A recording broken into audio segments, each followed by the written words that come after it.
Hello everyone, allow me to introduce myself. I'm Count Silver, and today we are back with more Corpse Factory. The last time we played, I did not have a good time. It was very clear, it was evident, because of where the story was kind of like leaning towards. I'm not a big fan of where it's going, and I would never lie to you guys, okay? I've never lied in my life, so trust me when I say this. I was not enjoying the story in Act 3. I was cringing, I was kind of upset, and quite frankly, I'm hoping that something shifts here, because Shinya is also about to piss me off. I'm so bad I just slapped my mic, I backhanded it. So let's go ahead and get started today. Depending on how it goes as well, I don't know how long I'm going to play today, because like I played a decently long time, I think, on the last part, but I don't know about this. It was so hard for me to get through. And another thing, my friend Celeste told me, speaking on what happened previously, Aoi kind of like calls herself like undead or whatever. Not undead, but she's like, I died a long time ago, basically. So she brought up a good point, saying that maybe it's like a symbolic death, you know, like of self. I don't know. I hope so. Honestly, that would make it so much better than what we're going for right now, because I was really concerned when Tomoe was like beating her up and she was just not flinching. At her height compared to Tomoe, who's like beefcake, I didn't make sense to me, but I'm hoping that is the case. We'll find out. I'm sure they'll shed light on it, because they've not hinted at that yet. Like, they really just been feeding us this information, just hoping we take it for what it is. Long intro. I'm sorry for my yapping. Let's go ahead and get started. Yes. Please forgive me for intruding. Shut up. Shinya bows politely and removes his shoes. He places them carefully in front of this doorstep and takes a stride forward. He takes a good look around before turning to me. You have a nice place. Oh, please. I wish he would cut the formalities. He's not kidding, though. I said that when I first saw this. I was like, this is nice. For her job? What in the world is this? We're here to discuss serious business. He's acting like we're new co-workers or something. I walk over to the door and make sure it's fully closed. I slide the deadbolt in place. The door is locked. I whisper this under my breath so Shindy can't hear me. The door is locked. Repeating phrases like this has become a sort of mantra. It helps me concentrate. When I'm about 90% sure the door is actually locked, I wander back to Shinya. It takes all of my willpower to refrain from turning back and checking once more. Thankfully, Shinya distracts me from my inner turmoil. Is everything you told me true? I want to make sure I have all the facts straight. He's so desperately wants to be a detective that he cannot help himself but fall for this stupid stuff. Yes, it's true. All of it. I can't even trust her face. Truth intermingled with lies is still the truth, right? I lucked out when Tomoe left the two of us alone in her apartment. Dude, she's gonna be pissed. If I had to explain things to her, I would have had to give her inside information on the Human Removal Service's operations. Anything less could have clashed with her existing knowledge and caused her to doubt me. But since I only had to explain things to Shinya, I had already determined that Shinya wasn't in the loop. So I concocted a convincing lie in order to secure his cooperation, and he bought it. Just want to get my head around it. Noriko Kurosawa is Corpse Girl. She's the one that was behind the initial string of murders across the city. She delivered photos and corpses to her victims in order to convince them that they would die soon. And that had the effect of causing people to kill themselves. Almost a self-fulfilling prophecy. He's getting the gist of it so far. Of course, all this part is true. Kind of. Yeah, because she was really carrying it out the whole time. Shinya doesn't need to know that I acted behind the scenes and brought the victims low by my own hand. Those acts of violence almost seem like a distant memory now. I was so committed to aiding Noriko that I couldn't think of anything else. In the end, my assistance did not help with my own situation. I only propelled Noriko's ego into the stars and continued to suffer my cursed half-existence. I mean, what did you think was gonna happen? Like, no offense, but you really didn't talk to her a whole lot. You really didn't convey anything to her. You pretty much said fuck off, and that's what she did. I don't know what you expected to happen. But it wasn't long before another group started killing people in much the same way as Noriko did. A group called the Human Removal Service. They've killed hundreds, if not thousands of people in the past months. How is she doing this by herself, by the way? Again, all true so far. I know she's got Junpei, but like... You were enslaved by Noriko? What? Forced against your will to infiltrate the Human Removal Service and bring them down from the inside? Shinya, listen to yourself speak. Say that sentence and repeat it. How stupid does that sound? That's right. Maybe it's because I already know, but like... To me, it's like common knowledge. Oh, I'm getting just frustrated for no reason. He's a fucking idiot. That's what I'm saying. That explains why you want to kill Noriko. You want to be free from her. Even if it isn't exactly the legal thing to do. Oh, the legal. Are we getting into the logistics here? Legal? What kind of pedestal is this guy standing on? He specifically requested assistance to do the exact same thing. He wants Noriko dead, just like I do. But if I remember correctly, you only managed to learn one important thing about the Human Removal Service, right? Yes. The group is made up of dozens of members. Dozens of people that all masquerade as the leader known as the Herald. Yeah, you got it. There's no single person responsible for the murders. It's the joint effort of a large group, all striking across the city simultaneously. Am I correct? There's the real kicker. He's absolutely spot on. I didn't mind sharing this tidbit of information with him. It does nothing to assist with his investigation. Okay, so it's multiple people now? It's a whole organization? It's a legit organization? Like, in wrapping the lie that I was Noriko's lackey, and a blanket of truth makes everything all the more convincing. Yes. That's right. Phew, okay. I think I understand everything. Thank you for your help. There's one thing I'm not entirely comfortable about. Shinya hasn't been forthcoming with his reasons for wanting Noriko dead. If I don't air the question, I feel like he will never address it. I assuming it's because of something that happened with Tomoe. That's probably the reason they split, or something along those lines. Can you tell me why you want to kill Noriko? He tries to back away from the question by twiddling his thumbs and pretending to examine the nearby wall. Shinya, I need to know. Otherwise, how can I trust you? Trust. It's a word that's always made me laugh. How can I trust anybody? I couldn't even trust my own parents, the people who swore to raise and protect me.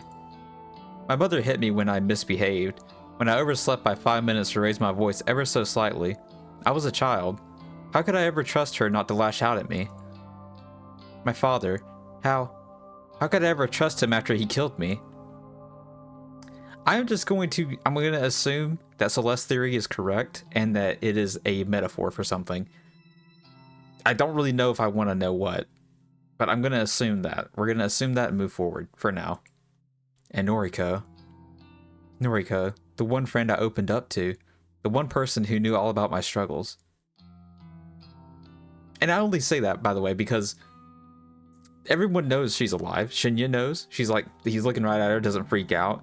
Like, people that know her, Noriko and Shinya, like, Noriko could just be like, whatever, because of her, pre-existing conditions. Shinya, on the other hand, doesn't make sense that he wouldn't, like, know something was up. He would know, I would assume, if a classmate, like, suddenly passed away, right? And it would be public knowledge. So, I'm assuming that, and I'm moving forward with that. She betrayed me. She kept her perfect life out of reach, taunted me with it, dangled it in front of me like a carrot on a string. And when I asked to share her life with her, she completely misinterpreted it. She told me she loved me, told me she wanted to be with me. Why would you say this sentence? She wanted to shower me with gifts, hold my hand, be intimate with me. She wanted to be my girlfriend, but how could I ever be intimate with her after what I went through? She didn't understand me. She didn't understand that I wanted to be her, not be with her. She wouldn't trade lives with me, so how could I ever trust her? I'm sorry, here you go. Just have my whole life. But fuck you, buddy, honestly. How could I trust her when she said she loved me, but wasn't willing to make a sacrifice to make me happy? What do you want? I know what you want, but like, God, it is crazy. This is insane. Everyone is full of shit, and I'll never trust anybody again. Junpei spends every day trying to prove his love to me. It's all about what they can do for you now, right, Aoi? Huh? He assists me with my compulsive behavior. He helps me do my shopping, helps me keep my apartment neat and tidy. Do I trust him? No. I know what he wants from me. He's no better than Noriko. He's willing to jump through hoops for me in the hope that he'll eventually conquer my flesh. Even when he tries to help out with my compulsions, I don't have full faith in him. He takes it upon himself to complete my checklist of rituals in order to spare me the stress. But more often than not, I still have to go ahead and double check everything, just to make sure he didn't fuck anything up. If I can't even trust him with that, then I know I'll never be able to trust another soul with anything. Looking at Shinya now, pacing nervously around my apartment, I decide not to put any stock into what he says next. There's no way in hell that I'll believe whatever comes out of his mouth. Noriko is my friend, but my father, Chief Detective Fujikawa, in case you didn't know, declared her the prime suspect of our investigation. Yeah, we would have never known that. That would have never crossed my mind. That's your father, dude? Are you sure? Thing is, father isn't the most lenient person. I've learned. And he's been cracking under stress lately. You better be careful about talking about father, Shinya, because Aoi will get you. If he finds Noriko, if he arrests her, there will be no trial. She'll simply get life behind bars. Guaranteed. Good. Shinya hangs his head and I hear a quiet sob. Is that our country's idea of justice? What do you want? You want them to just to execute her publicly? She doesn't deserve anything less than death for her crimes. Letting her live safely behind bars isn't a punishment. It's an act of mercy. I guarantee you when you find out all the mental illnesses she has, you'll be like, well, I don't know. I want to ensure Noriko receives true justice, fitting judgment for the lives she destroyed. Shinya's becoming a villain. What he says, what he's saying just doesn't add up. How does he know she won't receive the death penalty? It's true that it's not a common punishment, but it's still legal in this country, especially for cases of mass murder. Does Shinya have information that I don't?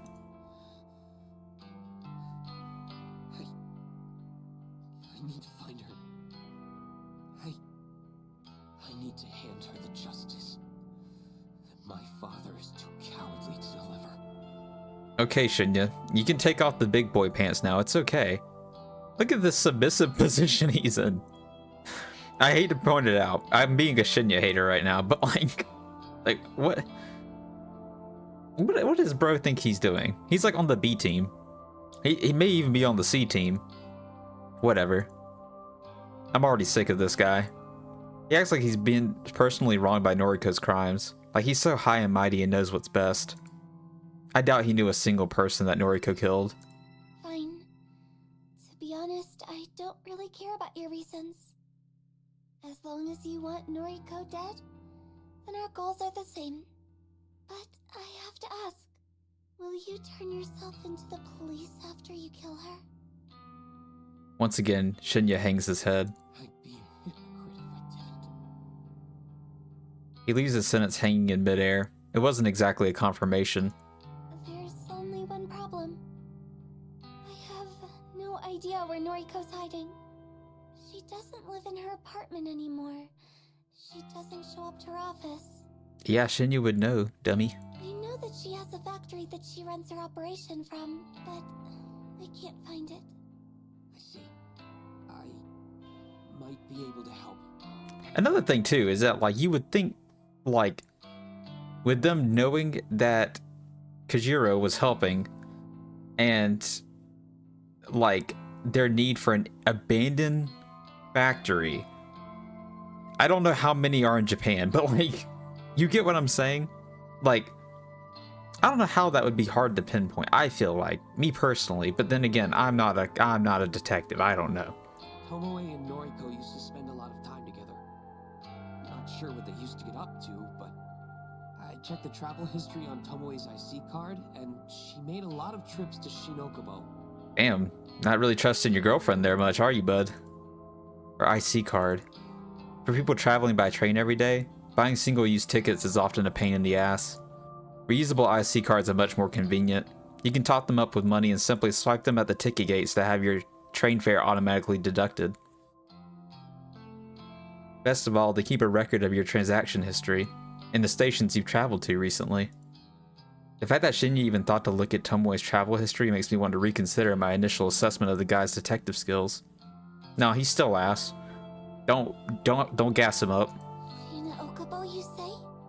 Yeah, can't imagine what she was doing there, but all the dates she traveled to that station coincide with days she claimed to be hanging out with Noriko. I still don't think Shinya realizes that Tomoe was in on Noriko's operation. Yeah, I don't get how he wouldn't figure that out by now. Again, like, he's not a good detective. Regardless, this is valuable information. Chances are good that Noriko and Tomoe spent a lot of time together at their factory, and that factory may very well be located in Shinokubo. I'll feed this information to Junpei and see what he makes of it. Perhaps he knows something I don't. Thanks for the info. Now kill him. That's enough for today. I'll contact you when I locate Noriko. Kill him. Oh, say, just one more thing. What is it? If you've been wanting to kill her, then why haven't you just called her and asked her to meet up with you? He thinks he's so clever. He thinks he has everything all worked out. He doesn't know shit. It's not that easy. I always got the potty mouth. She's got the biggest potty mouth out of the whole game so far. I need to find where she's living and running her operation from. I want to destroy everything involved with Corpse Girl. I want to burn her factory to the ground. Okay, not just murder now, we're talking about arson. Okay. More lies. Lies on top of lies. The truth of the matter is that Noriko knows perfectly well my intentions for her. Even if she temporarily forgets it during moments of delirium, she would never agree to meet up with me. Not now. Things were different not so long ago, but I missed that opportunity. Noriko worked out my position in the human removal service. She figured out that I'm the herald, the one responsible for slicing and dicing. She doesn't know that there's more than one herald, but that's irrelevant. And she doesn't know that I'm responsible for the massive bodies littered across Tokyo thanks to Corpse Girl's website. However, as long as she knows I'm a threat, she'll never agree to meet me. Okay. Oh my god, I don't understand, because literally she called you and she was like, hey, I need to live at your place, Aoi. Can I come to your house? Can I come to your front door? And she said, Noriko, you can't do that. You can't do that. Like, why not just be like, yeah, come on over. Come on over, Noriko. It's, like, I just assume it's because she's afraid she's gonna kill her. Like, as well. Like, she's gonna get the one up on her. But if she's in, like, delirium land, then, you know, just get her. I don't get it. I don't know. I don't understand anymore. I've lost it.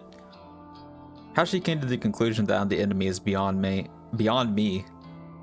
She's a sharp person, despite teetering on the edge of total breakdown. It doesn't matter. The point is, I can't simply call and meet up with her. Besides, I actually do want to locate the factory just as much as I want to locate her. The factory is where I'll plant myself. It's where I'll start my life anew. It's where I'll grow and blossom into the new Corpse Girl once I've taken over Noriko's identity. Shinya is contemplating my answer. It seems good enough for him. Fair enough. You want to see Corpse Girl completely and utterly defeated. I get that. Do you? I do. She's gonna create herself into a new being. She's gonna be the new Corpse Girl, and she's gonna take over Noriko's life. But what does she have left? Huh? Sister dead. Mom doesn't seem to be in the picture. Dad dead, I think. Dad dead. What does she have anymore that you need in your life? I don't see it. That's your idea of justice. Sure. Agreeing with him will make this ordeal of a conversation end quicker. I'm going to get some rest. So... Okay. I understand. I'll take my leave. Call me when you locate Noriko, okay? yes. Lie. Farewell then. He makes his way to the door and I don't take my eyes off him until he disappears through the portal. When he's gone, I tiptoe towards the door and confirm it's fully closed. I make sure the door is snugly nestled in the wooden frame. I lock the door handle, then slide the deadbolt into place. The door is locked. But is it? The door is locked. I can't be certain. To my eyes that fail me on a daily basis, that betray my mind with illusions and phantoms, the door seems to be locked. But why should I trust my eyes? I don't trust anyone. Why should I trust parts of myself? I can't even see colors clearly. Red? Green? Whatever. I can't see anything without the aid of glasses. The door has to be locked. It has to be. Otherwise, I won't be able to walk away. I won't be able to stop thinking about it until I come back and check again and again and again and again. The door is locked. Check it again. I turn away, take a deep breath, and then immediately turn back. The door is locked. The door is locked. I'm pretty sure the deadbolt is in place. It certainly looks in place. I'm so exhausted. I'm tired of the routines and rituals. Why can't I just walk away? What if I walked away, the problem wouldn't exist? I wouldn't be stuck standing here, checking and double checking something so trivial. If I could walk away, I wouldn't be so full of stress, so worked up about things that ultimately don't matter. Another deep breath, and I take a step back. Door's locked. I turn, run, dash. I sprint through the room, sprint through the hallway. I slam my body into the bedroom door, throwing it wide open. I collapse on my bed. I ignore the nagging in my brain telling me that the door is unlocked. I ignore it until it feels too real and I have to scratch at my flesh just to distract myself. I pull my pillow over my head and hold it tightly around my face. I'm safe here, safe in my bed. The door is locked. Locked. I try to convince myself to fall asleep. Tell myself I'll feel better after I rest. I hope I locked the front door. What if Noriko's there? Just kidding, not yet. Yeah, I reckon I'll have some work for you soon. The other heralds have been keeping the numbers up. There just haven't been any requests for this area lately, you know? Yeah. I'm only half listening to Junpei.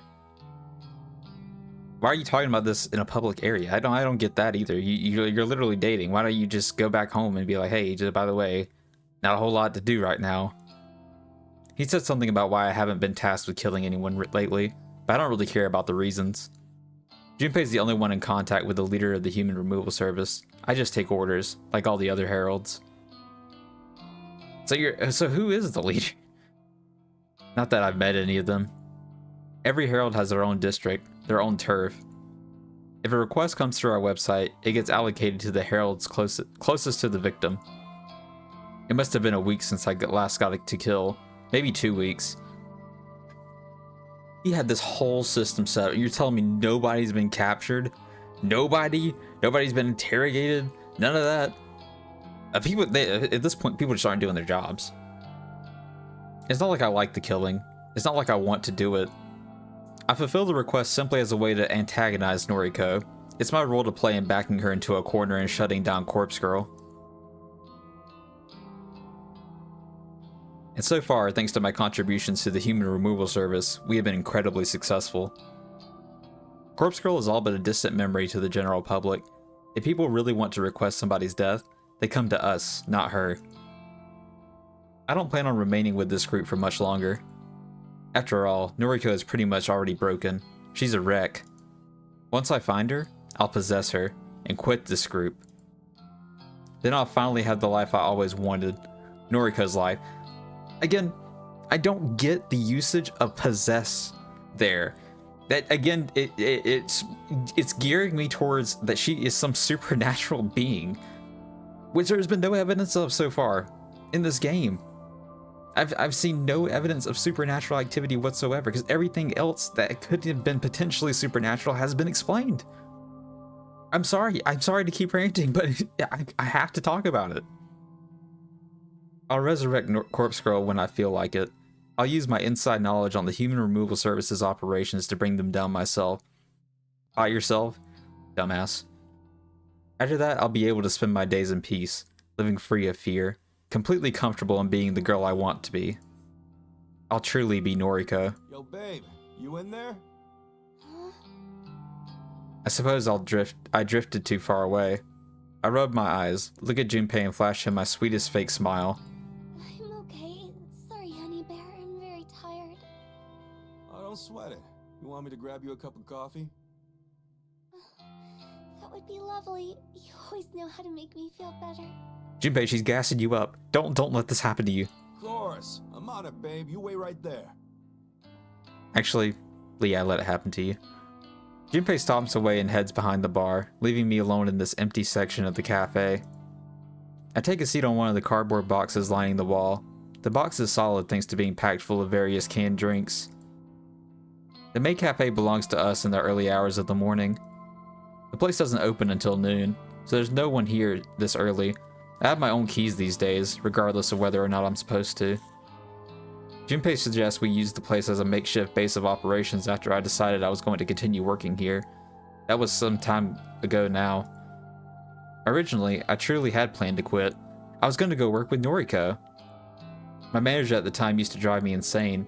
I couldn't wait to get away, but after I killed him, things here weren't so bad. I knew it. I knew she did that.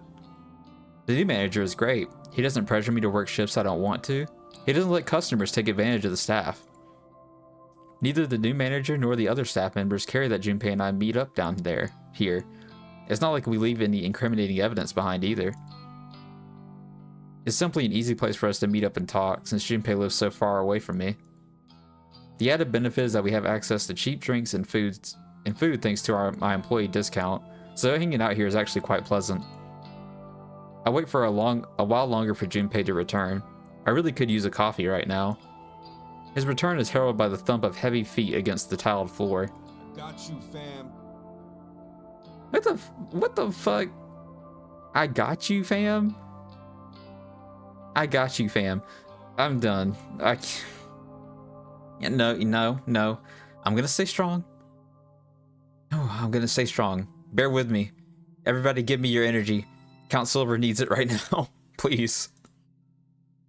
Junpei saddles up to me and hands me my favorite drink, a tall iced coffee with an extra espresso shot and a dollop of ice cream. Okay. Oh, you're the best, baby. Give me your strength. Give me your strength. Yeah, I know it. Give me your strength. He giggles in his insanely irritating, high-pitched way and begins to chug down his own latte. So I wanted to ask you a favor. Anything for you, honeybee. A tuft of milky foam sits on his top lip and I have to hold myself back from stabbing him in the face. Oh wow. Noriko apparently spent a lot of time in Shin Okubo with her accomplice Tomoe. Shin Okubo, huh? Good old K-Town. And I thought she wanted to kill everybody else first that was involved. So she'd have to kill Tomoe first in order before killing Noriko. But I guess that doesn't matter when you're just trying to track her down. What'd they go there for? Karaoke? Junpei, you dumbass. Doubt it. Noriko sounds like a drowning cat when she sings. I know it's taking everything in Aoi's power to not, like, be like, you stupid idiot. Then what? Well, I'd like to think that's where the factory is located. Oh, gotcha. Oh, you could be onto something. Trip from Kojiro's mark to Shin Okubo wouldn't take that long. Since they used to move a lot of bodies around, it's definitely a viable location. I agree. Good deduction skills right there. Right on. I'll look into it. I'll track down factories in that area and get my troops to investigate each one. I'm careful not to let him see me roll my eyes. By his troops, he means the guys he plays online games with. A bunch of teenagers that all look up to him because he's a top-ranked player. Oh boy, how old is he again? How? Junpei, what are you up to, dog? They're not involved with the human removal service. They're just pawns that Junpei uses to complete legwork around town. Sadly, they're happy to serve him because they all see him as their sensei. Cool. Well, let me know what you find out. I'm itching to get this all over with. My love. Nah, Junpei, come on, dog. It's increasingly difficult to act pleasant around Junpei. My mouth tries to clamp itself shut every time I use a pet name or affectionate term. I know that my time to discard him is near. Once I become Noriko, then. You can count on me, sweetums. Now drink up and get your energy back. I take a sip of my iced coffee and can nearly taste it. Because my tongue is dead, the food and drinks I consume need to be extra strong or sweet for me to have a chance of enjoying the flavor. But Junpei doesn't know this. He just thinks I have a sweet tooth. He can think whatever he wants because I just don't care. Alright. Alright, Aoi.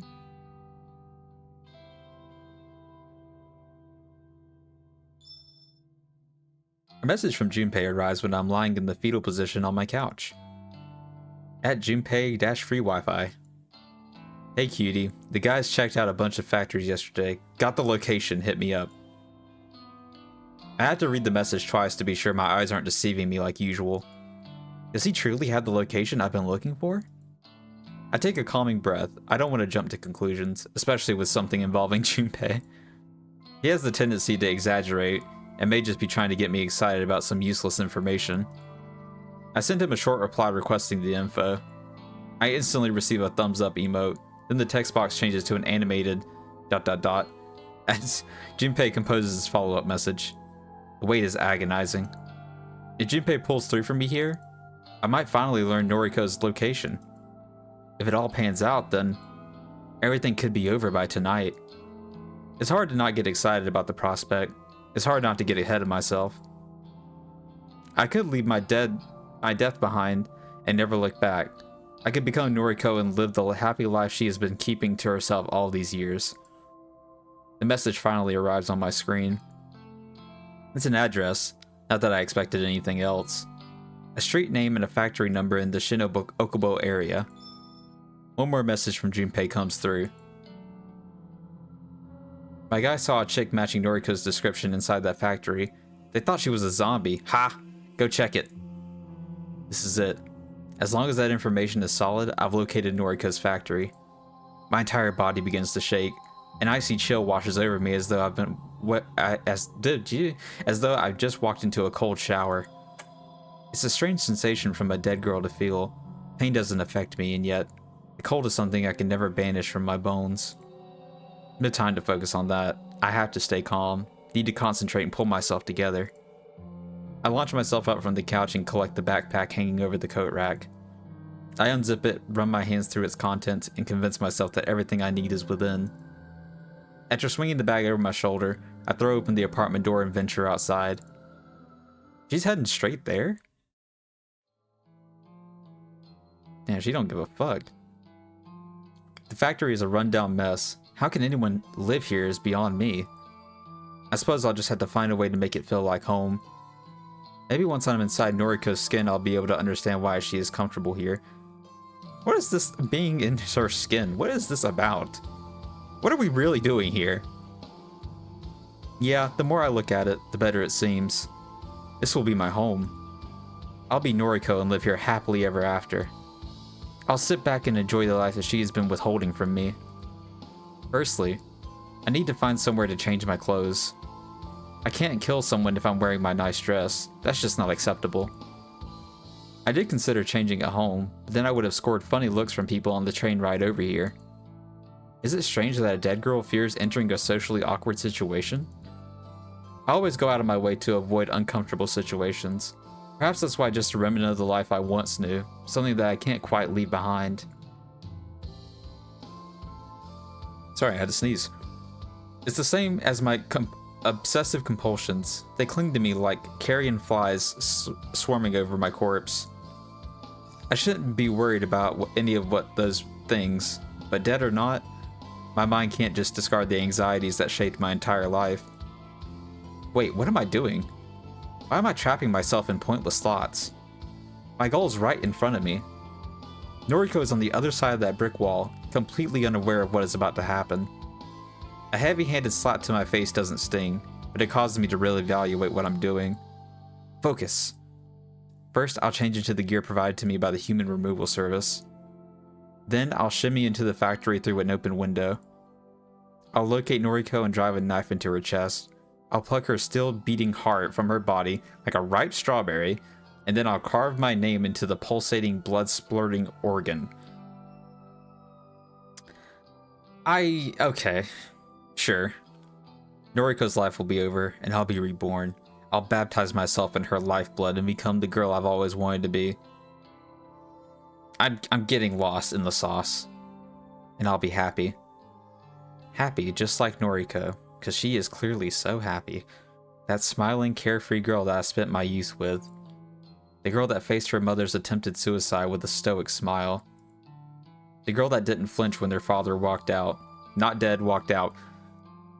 But even so, the girl that stayed inside my day after day when the outside world just became too scary to face.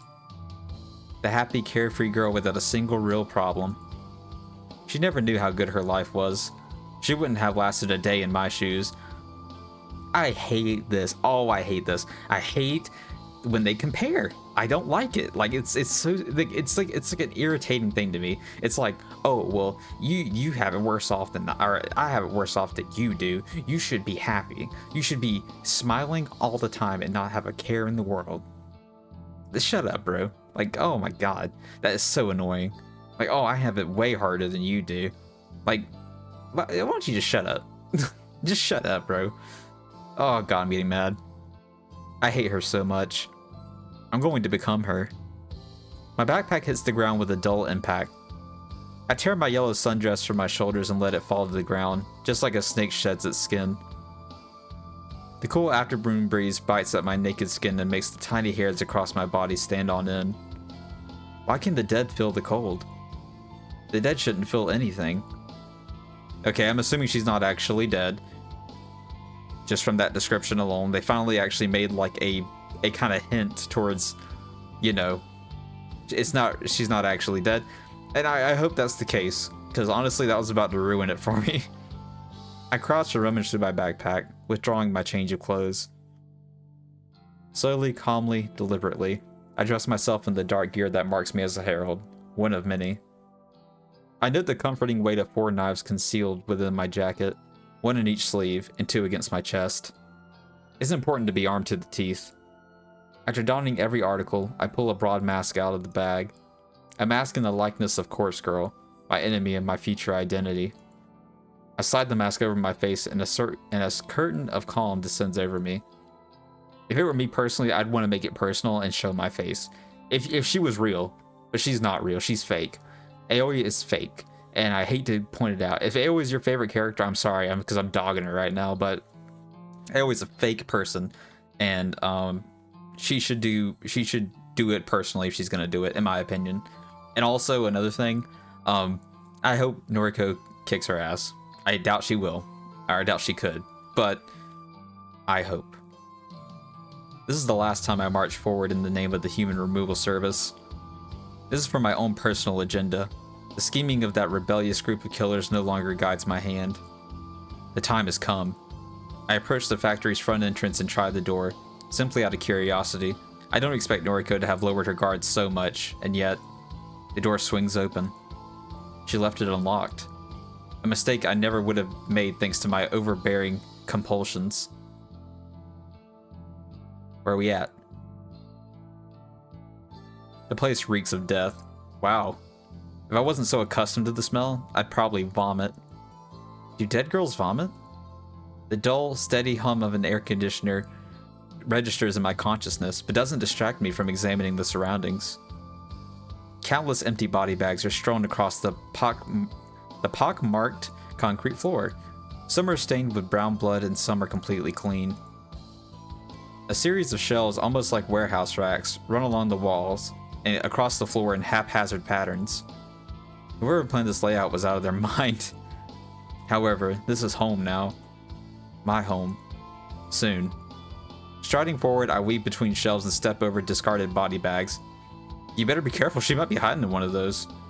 She has not been, lacking in that department. So far, there have been no indication of Noriko's presence. Still, I draw a knife from inside my sleeve so that it rests in the palm of my hand. The metal handle is cold. Cold? Why do I feel cold? The entire factory is like a freezer. How can Noriko live here? Hey. Oh shit. My torso twists in reaction to the monotone syllable. The quick movement sends a shooting pain across my chest. Pain? Pain? It's you.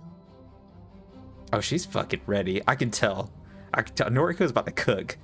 I'm gonna give her time. I'm gonna let her do it. Hello, Harold. It took me a while, but I figured out what your mask is supposed to be. It's like an artistic representation of Corpse Girl, right? The Corpse Girl mascot that appears on my website. I have a okay, this is gonna sound crazy, but I think she was fucking ready. I think she was ready. Noriko flashes her phone at me, and I glare at the website displayed. That's totally copyright infringement. Sue her. I don't know what to say to her. This isn't exactly how I imagined this encounter would play out. Why'd you fake Junpei Matsumoto's death? You know what I'm talking about, right? That time we met in the underground parking lot. You planted a look-alike corpse to fool us into thinking Junpei had died. Total Corpse Girl move, by the way. You're stealing her flow. AoE, what the heck? Jacking her style? What in the world? Guess you stole that strategy from me too. I sense a lawsuit. I can get her through the legal system. She steps forward with a hand outstretched. I instinctively lash out with my knife and slash her wrist. But her hand comes to rest on my shoulder, the tiny nick from my inaccurate blade not even promoting a splurt of blood. Prompting, whoops. I think the confidence that Noriko is exuding right now goes hard. I'm not gonna lie. This has been made it worth like getting through all that cringe. Ouch! That stung a little. The warmth of her hand seeps into my shoulder. It's almost comforting. Aoi, I miss you. I really miss you. Nah, Noriko, don't do that.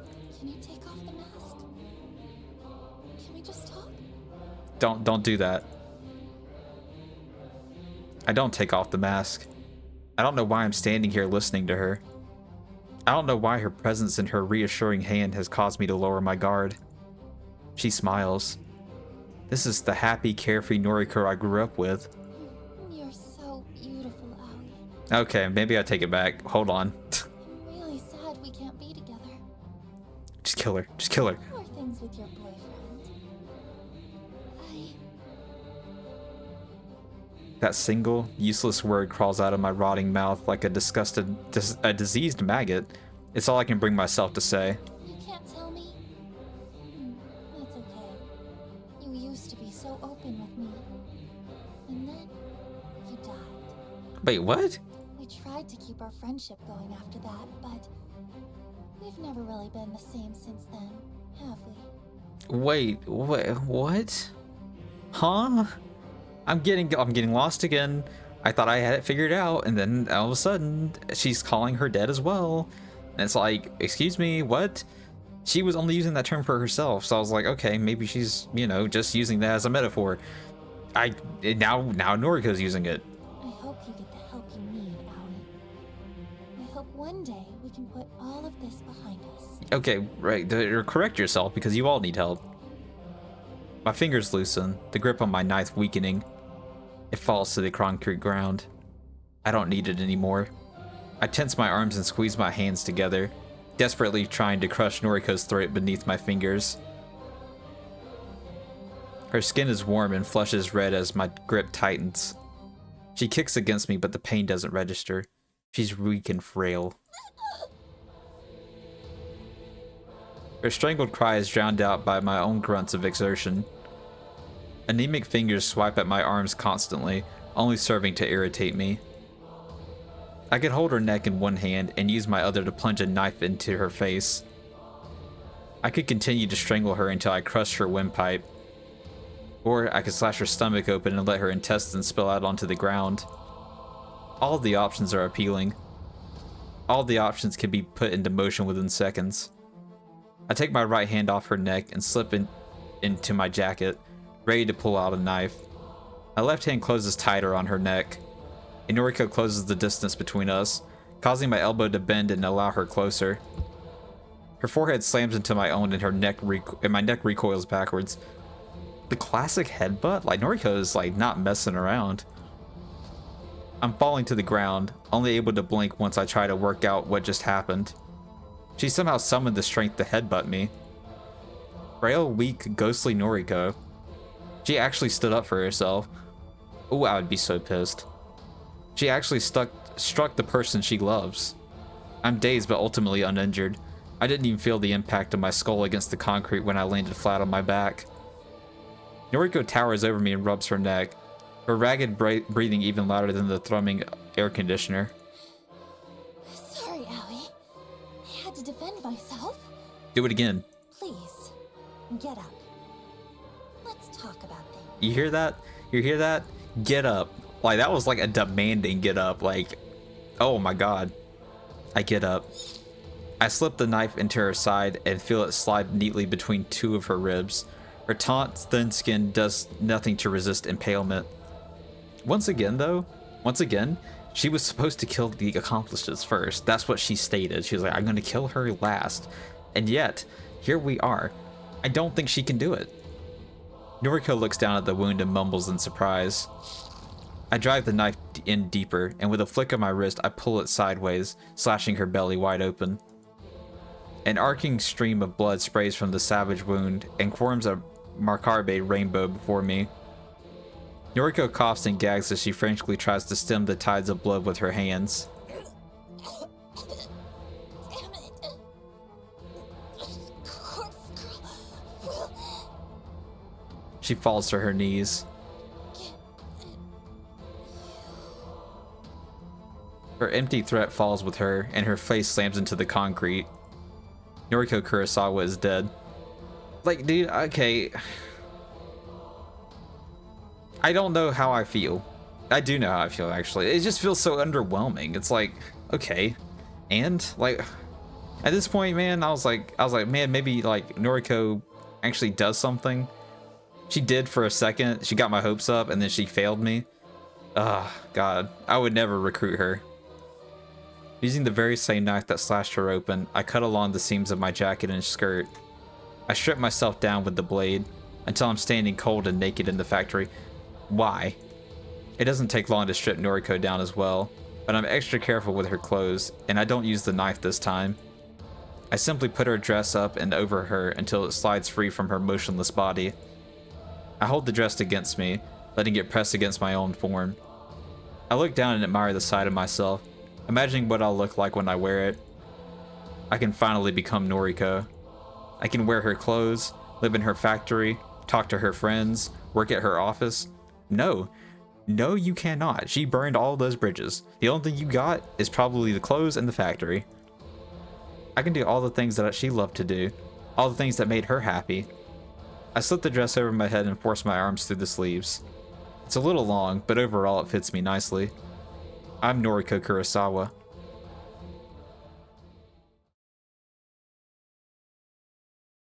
Okay.